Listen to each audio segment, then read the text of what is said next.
The Toronto Blue Jays lose the series finale to the Seattle Mariners in heartbreaking fashion, 10-8 in extra innings. So we'll break down the tough loss and much more in this episode of Jays Digest.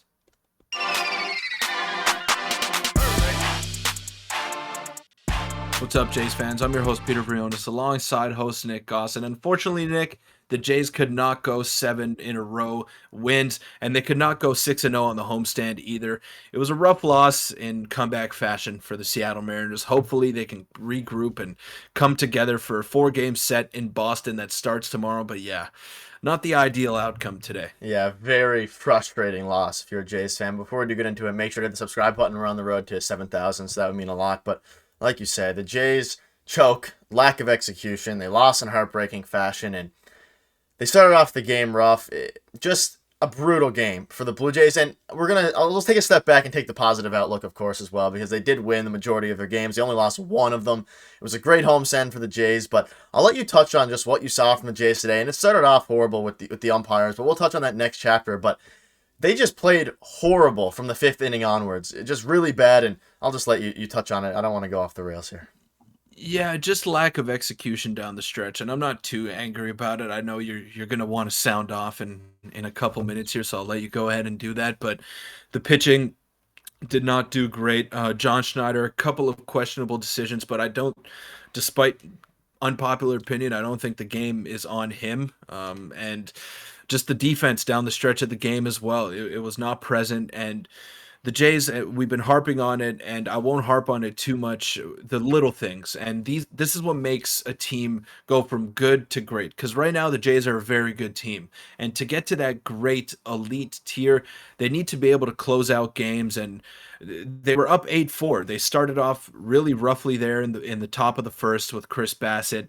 The umpire made a couple of questionable calls, didn't go their way, but they showed some resiliency. They showed some fight, and they got back into it. It was 8-4 by, I believe, the fourth inning, and then they didn't score it for the rest of the game. So it's just those little things. You got to be able to put the pedal to the metal and know when you got to step on your opponent's throat, and they just couldn't do that today. They let Seattle hang around for a little bit too long. John Schneider tried to close out the game with his low leverage relievers. It ended up being a bit of a gamble, and it bit them. It bit them in the behind, but it's okay. It's one game out of 162. They've won 6 in a row. They're off to Boston, who they played very well against last season, so I'm not worried. It's just a little bit frustrating to have witnessed what we just saw today. Yeah, and I'll pop up the box score here now. The offense did their part to a degree. They obviously, kind of choked towards the end there, but yeah, like you said, John Snyder coming into this game, and I agree, it wasn't his fault at all. The bullpen was depleted. We didn't have our two main relievers in Eric Swanson or Jordan Romano, but like we discussed off camera, you have to be able to shut out games when you're up 8-4, no matter with what bullpen you have. Yes. And Trevor Richards went 2 innings. He gave up a run, which was his home run. I think he did a fine job. It wasn't great, but he got through 2 innings. He got through the heart of the order like a time there. Anthony Bass, he's been horrible all season, and then of course Jimmy Garcia, but there's just a lot of little things. Like you said, the Santiago Espinal error, which ultimately led to a 2-run home run that Bass gave, that ended up costing us a run, which we would have won the game otherwise. There were so many other things. We couldn't get the bunt down in extra innings with Kevin. Was that extra innings? Either way, Kevin Kiermaier. Yeah, Kevin couldn't get the bunt down.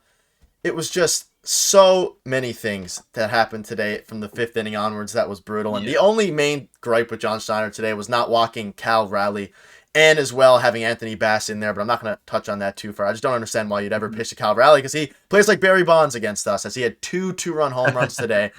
And shout out to Bo Bichette. He gathered us back in there. George Springer had a great game. Vladdy walked a couple times, and Matt Chapman as well was phenomenal. He's the only guy who really almost won us the game again today, but the pitching was rough, and man, it was, I'm starting to cool down a little bit now, but it was really, really bad. And that's all you can do. The bullpen, we didn't have the good guys, and our middle relief guys have to step up, because this is, it's not acceptable. Well, if you're on a major league roster, it doesn't matter if you're a low leverage reliever, if you're a high leverage reliever. With a 4-run lead, you should be trusted to go out there and get guys out. And Anthony Bass has not been able to do that all season long. Jimmy Garcia has not been able to do that all season long. Zach Pop, he's been good for the most part, but he's prone to give up the home run ball that he's shown so far this year. And Trevor Richards, he makes one mistake, and he pays for it. And that's what happens when you're a low leverage reliever. It's because your stuff is not as good as those guys that pitch in the eighth and ninth innings, and you got to limit those mistakes. One mistake, and that ball's 20 rows up in the seats. And that's what happened with Teoscar Hernandez. That's what happened with Cal Raleigh as well. And you got to give Espinal some grief for that as well. It was a pretty bad error. He had a ton of time to make that play. And it's just these little things that we've been talking about. Matt Chapman gets to second base with no outs to lead off an inning, and you can't cash him in. You can't move him over with the bunt. So it's these things that'll separate the Jays when push comes to shove, when playoff time rolls around. I'm not worried. I think they've done the little things very well as of late, especially in this winning streak. But it's this game every now and then that creeps in that reminds you that, hey, maybe they're not one of the top five teams in all of baseball. And I don't want to react after one regular season game because they have been real good to start the season, but they just got to clean those things up, and they have a lot of time to do that. Yeah, I still think they're probably a top five team, but regardless of even that, like you said, you have to win this game. The Mariners have been horrible. Their offense has been horrible. They didn't have Julio Rodriguez, and you take an 8-4 lead. You need to sweep this series, and you can be as happy as you want about the homestand, which was phenomenal. But in a nutshell, this game was one you needed to win, and it's one that we might look at later in September, and one that similar to the Marcus Semien a couple of years ago. Who knows?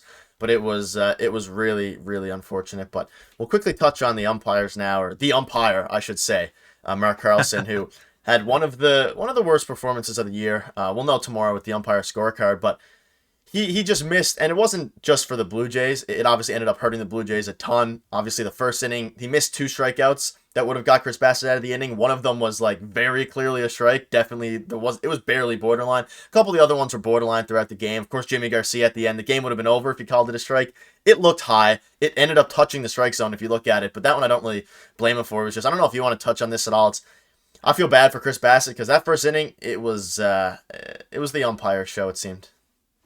Yeah, Mark Carlson was all over the place today. And you know you're bad when you know the umpire's name at the end of the game. Unless you're Pat Hoberg, who is probably the best umpire in all of baseball right now. But Mark Carlson had a really rough day at the office, and those borderline pitches, they cost Chris Bassitt, and he relies heavily on those calls. If he's not getting that call, his stuff's not good enough because he can't challenge you in the middle of the plate with his 93-mile-an-hour sinker. That's just not going to play in the major leagues. He needs that call on the inside edge, and for whatever reason, he was not getting it. I don't know. Maybe Mark Carlson's been in the league a long time. Maybe his eyesight's starting to deteriorate there. But as soon as I saw that in the first inning, I knew that the Jays were in for one today, and I predicted it on the pregame show. I don't want to give myself a pat on the back for this, but I think it was a scheduled loss for the Blue Jays. It just looked that it would not go their way from the first pitch, and that ended up happening. A lot of things went wrong today, but I think this is one game. This is a wash, and you just move on to Boston and try to beat those arch rivals. Yeah, and we're 18-10, a very good record on pace for still 100 wins. But